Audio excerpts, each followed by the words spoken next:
સમાધાન અને સમજદારી જીવનમાં નહીં કેળવીએ તો ગમે તેટલા સુવિચારો કે મોટિવેશનલ સ્પીચ સાંભળીશું તો પણ આપણને સુખ ગોત્યું નહીં જડે. સુખનું મન સાથે સંબંધ છે. પ્રેમ, દોસ્તી, લાગણી, સહાનુભૂતિ, આનંદ, કરુણા, દયા જેવા ગુણો હશે તો જ સુખની બાળ મળશે. આદિ વ્યાધિ ઉપાધિ જીવનમાં કહીને નથી આવતી. આમાંની કેટલીક તો માનવ સર્જિત હોય છે. ઈશ્વર કોઈ દિવસ એવું નથી ઈચ્છતો કે માણસ આ ધરા ઉપર દુઃખી થઈને જીવે. દુઃખ અને સુખ માત્ર માનવીઓની જ અનુભવે છે, બાકી પશુ પંખીને આ વાતની ખબર જ નથી. તેથી તેઓ માણસની સરખામણીમાં સુખી કહી શકાય. આજ સુધી કોઈ શારીરિક કે માનસિક દુઃખથી કોઈ પશુ પંખીએ આપઘાત કર્યો હોય એવું ક્યાંય સાંભળ્યું છે? માત્ર માણસ જ દુઃખ ના હોય તો એ માની લે છે. સૌ પોતપોતાના સ્વભાવ પ્રમાણે દુઃખને પંપાળે છે, ઉછેરે છે. દરેક માણસ પોતાના મનગમતા દુઃખનો માલિક હોય છે. ના હોય ત્યાંથી દુઃખ ઊભો કરી પોતાને સતત દુઃખી કરવાનો શોખ માણસ જાતે રચે છે. હા, શારીરિક ઈજાને દુઃખ કહી શકાય, પીડા કહી શકાય, પરંતુ આદિ વ્યાધિ કે ઉપાધિ દુઃખ છે જ નહીં. એ તો જિંદગીની હકીકત, વાસ્તવિકતા છે. હકીકત કે વાસ્તવિકતાનો સ્વીકાર ન કરનાર માણસ હંમેશા દુઃખી જ રહેતો હોય છે. ઘણા બધા તો તમામ સુખ સુવિધાઓના માલિક હોવા છતાંય દુઃખી રહેતા હોય છે. ક્યાંય માનપાન ઓછા મળ્યા હોય, કોઈ બીજાની મારાથી વધારે વાહવાહી થઈ, કોઈએ મારી નોંધ ના લીધી, કોકનું સંતાન મારા સંતાનથી વધારે હોશિયાર નીકળ્યું, આગળ નીકળી ગયું. આ ઉપરાંત સતત ઈર્ષા અને અદેખાઈમાં પોતાની જાતને સળગતા રાખી બળ્યા કરવું, આ બધા જ કારણોથી માણસ સતત દુઃખી રહેતો હોય છે. આવી જ વાતોને સાર્થક સાબિત કરતી ઉદાહરણરૂપી બે વાતો આ વિડીયોના માધ્યમથી રજૂ કરવામાં આવી છે, જેને અંત સુધી સાંભળવાનો આગ્રહ રાખો. એક રાજા હતો. એને વિચાર આવ્યું કે મારે મારી પ્રજા માટે એક સરસ મજાનો બગીચો બનાવવો છે. આ બગીચામાં તમામ પ્રકારના વૃક્ષો અને ફૂલછોડો હોય એવો સુંદર બગીચો બનાવવો છે. ભાતભાતના રંગબેરંગી ફૂલો અને અનેક પ્રકારના ફળોથી સુભોષિત બગીચો બનાવવો છે. એટલે આ કામ હાટુ રાજાએ કેટલાક નિષ્ણાત અનુભવી માણસોને રોક્યા અને બગીચાનું કામ શરૂ કર્યું. થોડા વર્ષો પછી બગીચો તૈયાર થઈ ગયો એટલે રાજા આ બગીચાની મુલાકાતે આવ્યા. રાજાએ આવીને જોયું તો બગીચાના તમામ વૃક્ષો અને ફૂલ છોડ મુરઝાયેલા હતા, કરમાયેલા, નિસ્તેજ હતા. ફળોથી લથબથ ઝાડ પણ ઉદાસ હતા અને ફૂલોથી લચી પડેલ છોડ પણ ઉદાસ ને મુરઝાયેલ હતા. રાજાને એ નહોતું સમજાતું કે યોગ્ય માવજત કરવા છતાં આ વૃક્ષો અને ફૂલ છોડ મુરઝાયેલા કેમ છે. રાજાએ સફરજનના વૃક્ષને એની ઉદાસીનું કારણ પૂછ્યું તો સફરજનના વૃક્ષે કહ્યું કે મારામાં ફળ તો બહુ આવે છે, પણ હું આ દેવદારની જેમ ઊંચું કેમ નથી થઈ શકતું? મારી ઊંચાઈ કેમ નથી? એ વિચારો મને દિવસ રાત પરેશાન કરે છે. એટલે રાજાએ એ દેવદારના વૃક્ષને એની ઉદાસીનું કારણ પૂછ્યું. તો દેવદારના વૃક્ષે પોતાની વ્યથા વ્યક્ત કરતા ઉત્તર આપ્યો કે હું બહુ ઊંચું તો છું, મારી ઊંચાઈ તો ખૂબ છે, પરંતુ મને નાળિયેરીની જેમ ફળ કેમ નથી આવતા? પછી રાજાએ નાળિયેરીને તેની ઉદાસી, દુઃખ, વ્યથાનું કારણ પૂછ્યું. ત્યારે નાળિયેરી મુરઝાયેલા ચહેરે રાજાને કહે છે કે મારામાં ફળ તો મૂક્યા, પણ આટલી ઊંચાઈએ મને દ્રાક્ષના વેલા જેવી કેમ ન બનાવી? દરેકની પોતપોતાની વ્યથા હતી અને વૃક્ષોના જેવી જ ફરિયાદ ફૂલ છોડોની પણ હતી કે પોતે બીજા જેવા કેમ નથી. એ વાત ફૂલ છોડોને પણ મૂંઝવતી હતી. રાજા પોતાના સાવ નિસ્તેજ બગીચાને જોઈ અને ઉદાસ થઈ ગયા. ત્યાં એમની નજર થોડે દૂર રહેલી એક વેલ પર પડી. વેલ એકદમ લીલીછમ અને તાજગીથી ભરપૂર હતી.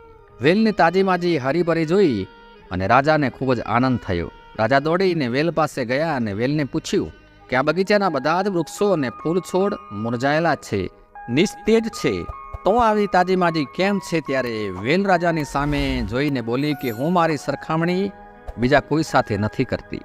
બીજાની ઉપલબ્ધિ જોઈને હું દુઃખી નથી થતી. ફૂલ અને ફળોથી લથબથ વૃક્ષ કે છોડોને જોઈને મને દુઃખ નથી થતું કે મારામાં ફળ કેમ નથી, મારામાં ઊંચાઈ કેમ નથી.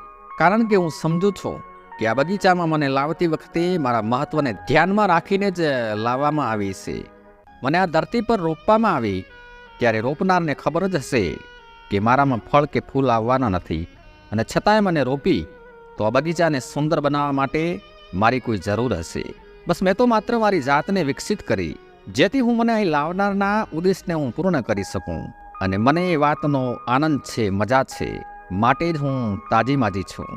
દર્શક મિત્રો, આ જગતરૂપી બગીચાનું સર્જન કરનારે આ પૃથ્વી પર મોકલેલા એક એક મનુષ્યનું એક એક જીવનું મહત્વ છે. દરેકને જુદા જુદા કાર્ય માટે મોકલ્યા છે, પરંતુ આપણે આપણી સરખામણી બીજા સાથે કરી અને બધું હોવા છતાંય સતત મુરઝાયા કરીએ છીએ. હવે સાંભળો આગળ. એક વખત એક યુવાન તેના જીવનથી ખૂબ જ દુઃખી પરેશાન હતો. તે આખો દિવસ પોતાની જાતને પૂછતો રહેતો કે શું મને જીવન મળ્યું છે? શું આ તો કોઈ જીવન છે? દરેક સમસ્યા દુઃખ મારા ઉપર જ છે. એક દિવસ તે યુવાન આમ જ બેઠો હતો અને પોતાની જાતને દોષ આપી રહ્યો હતો. મારા નસીબમાં શું લખેલું છે? મારી પાસે કેવું જીવન છે? મારું તો કંઈ આ જીવન છે. ત્યારે અચાનક એક બાજ પક્ષી ઊંડીને નીચે આવે છે. આવીને પોતાના શિકારને પંજામાં પકડી અને ઝાડ પર જઈને બેસી જાય છે અને તેના શિકારને તે ખાવા લાગે છે. જ્યારે આ દુઃખી પરેશાન માણસ તે બાજને જુએ છે ત્યારે તેના મનમાં વિચાર આવે છે કે આ બાજનું કેટલું સુંદર જીવન છે. શું જીવન જીવી રહ્યો છે? જીવનભર તેને ખોરાકની કોઈ ચિંતા નહીં, કોઈ પીવાની ચિંતા નહીં, કોઈ પહેરવાની ચિંતા નહીં કે પરિવારની કોઈ ચિંતા નહીં. શિકાર કરે છે અને ખાય છે અને ઠંડી ખુલ્લી હવામાં ઊંડ્યા કરે છે. આખો દિવસ આકાશમાં ઊડતો રહે છે. આ જ વાસ્તવિક જીવન છે. આ બાજ પક્ષી જ સાચું જીવન જીવે છે. અને પછી તે યુવાન આકાશ સામે જુએ છે અને ઊંચા અવાજથી બૂમો પાડે છે અને કહે છે કે કાશ હું પણ બાજ પક્ષી હોત તો મારે પણ કોઈ દુઃખ ના હોત, મને પણ કોઈ તકલીફ ના હોત. કાશ હું પણ આ બાજ પક્ષી હોત. જ્યારે તે 2 થી 3 વખત આ પ્રકારની બૂમો પાડે છે ત્યારે અચાનક આકાશમાં વીજળીની ગર્જના થાય છે અને આકાશમાંથી અવાજ આવે છે કે હે મનુષ્ય, શું ખરેખર અમે તને જે જીવન આપ્યું છે તેનાથી તું નાખુશ છો અને તું બાજ પક્ષી બનવા માંગે છે? આ આકાશવાણી સાંભળ્યા પછી આ યુવાન આશ્ચર્યચકિત થઈ જાય છે અને આકાશ તરફ જોવે છે અને કહે છે કે હા, હું ખરેખર મારા જીવનથી ખૂબ જ દુઃખી છું. હું ખૂબ જ ચિંતિત છું, કારણ કે દરેક સમસ્યાઓએ મને ઘેરી લીધો છે. હું આ મનુષ્ય જીવનથી તંગ આવી ચૂક્યો છું. સંસારના દરેક દુઃખ મારી ઉપર જ તૂટી પડ્યા છે. માટે હું આ બાજનું જીવન પસંદ કરું છું. મને બાજ બનાવી દો. તો આકાશમાંથી ફરીવાર અવાજ આવે છે કે હે મનુષ્ય, ફરી એક વખત વિચાર કરી લે. અમે તને ખૂબ જ સુંદર મનુષ્યનું જીવન આપ્યું છે, પરંતુ જો હજી પણ જો તું ઈચ્છે છે કે અમે તને બાજ બનાવીએ તો અમે તને બાજ બનાવીશું, પરંતુ એક વખત અમે તને બાજ બનાવીએ પછી અમે તને બાજમાંથી ફરી મનુષ્ય નહીં બનાવી શકીએ.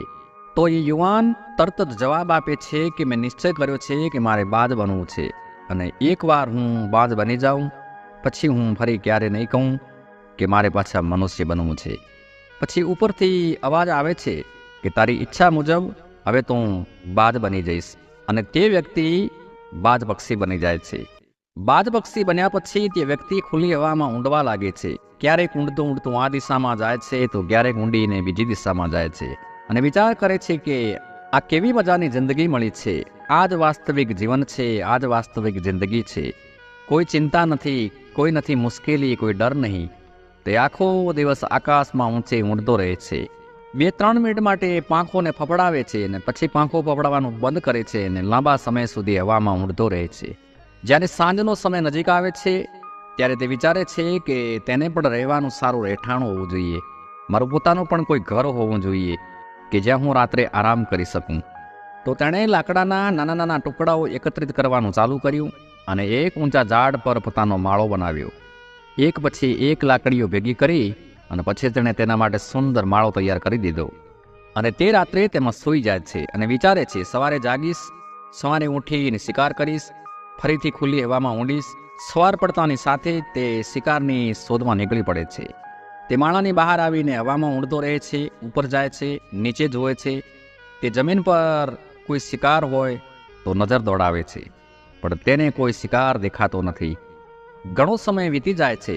તે સતત ઊંચાઈએથી શિકારની શોધ કરે છે, પરંતુ તેને કંઈ મળતું નથી. પછી નજીકમાં એક જંગલ હોય છે.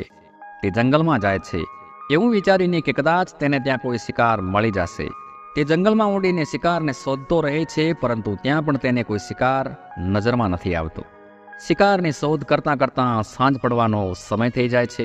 જ્યારે સાંજનો સમય નજીક આવે છે ત્યારે તે નિરાશ થઈ અને તેના માળામાં પાછો ફરે છે.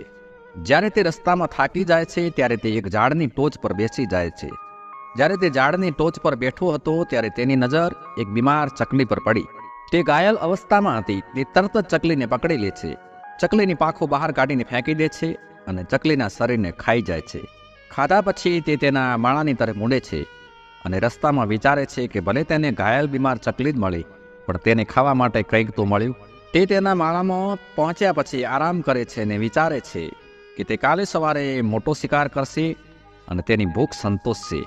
સવારનો પ્રકાશ થતાં જ તે માળાની બહાર આવે છે. તે શિકારની શોધમાં હવામાં ઊંડવા લાગે છે. હવામાં ઊંડતો રહે છે, પણ આજે ફરી તેને કોઈ શિકાર મળતો નથી. ઘણો સમય પસાર થઈ ગયા પછી તે પોતાની તીક્ષ્ણ આંખોથી ઊંચાઈ પર જઈ અને શિકારને શોધવાનો પૂરો પ્રયાસ કરે છે, પરંતુ તેને કોઈ શિકાર દેખાતો નથી. પછી તે નજીકના જંગલ તરફ જાય છે, પરંતુ ત્યાં પણ તેને કોઈ શિકાર મળતો નથી. આખો દિવસ આમ જ ઊંડતો ગયો, પરંતુ તે નિરાશ થઈ અને પાછો ફરવા લાગે છે અને રસ્તામાં એક ઝાડ પર બેસી જાય છે.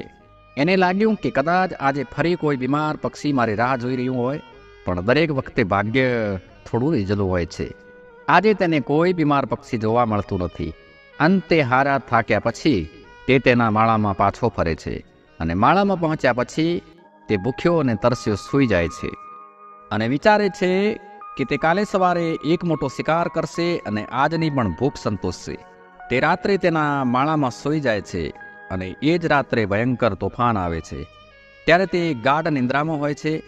એ તોફાનનો પવન એટલો જોરદાર હોય છે કે તે બાજને અને તેના માળાને ઉડાડીને દૂર દૂર સુધી ફેંકી દે છે.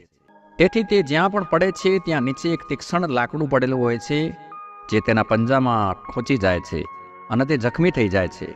તોફાન બંધ થયા પછી વરસાદ ચાલુ થાય છે. ભારે વરસાદ વરસતો રહે છે, પરંતુ તે ઝાડ નીચે છુપાયેલો રહે છે. તે ખૂબ જ મુશ્કેલીથી રાત પસાર કરે છે. જ્યારે સવાર પડે છે અને વરસાદ થોભે છે.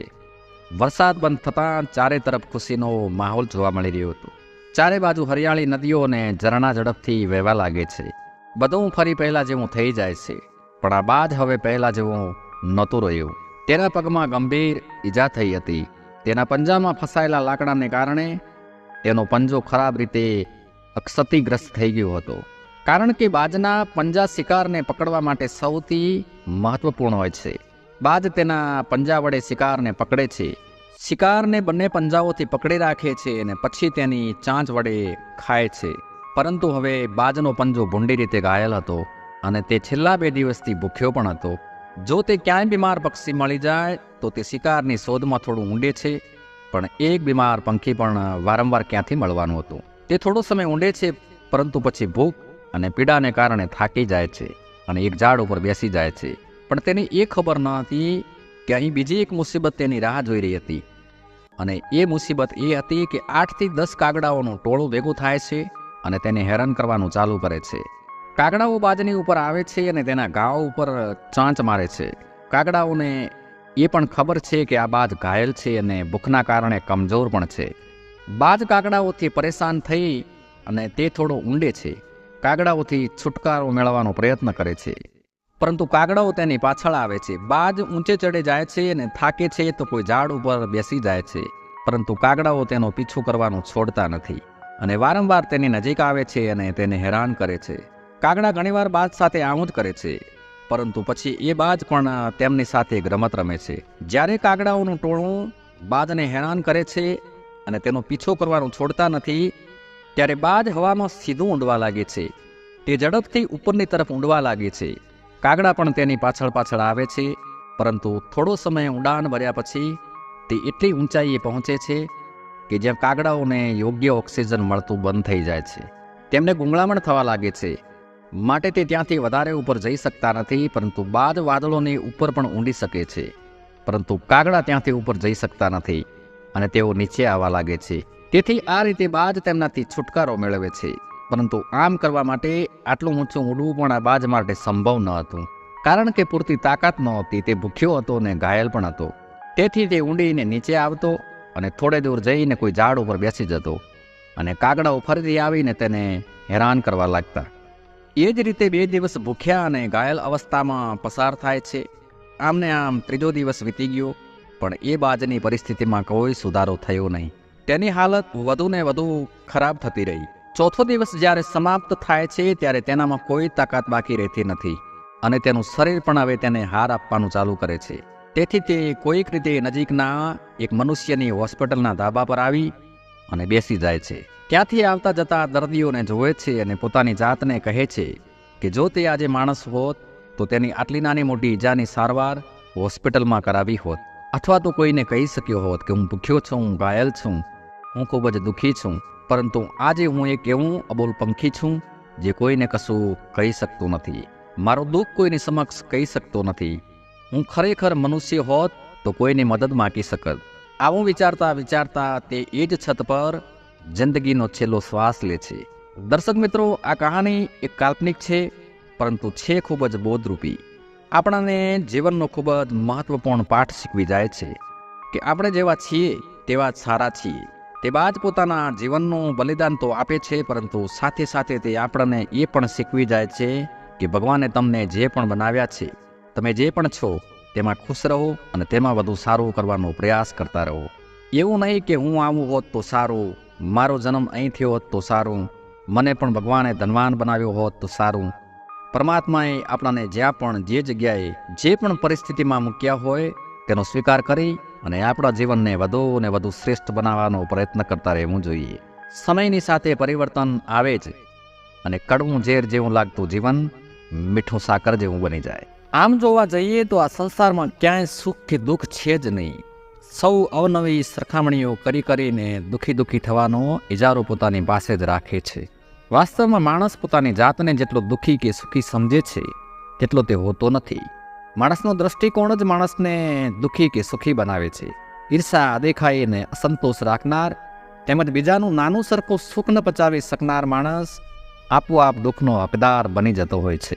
ફાલતુ દુઃખી થતી વેળાએ માનવ ભૂલી જાય છે કે એને મળેલો આ માનવ અવતાર ઈશ્વરનું ઉત્તમ સર્જન છે.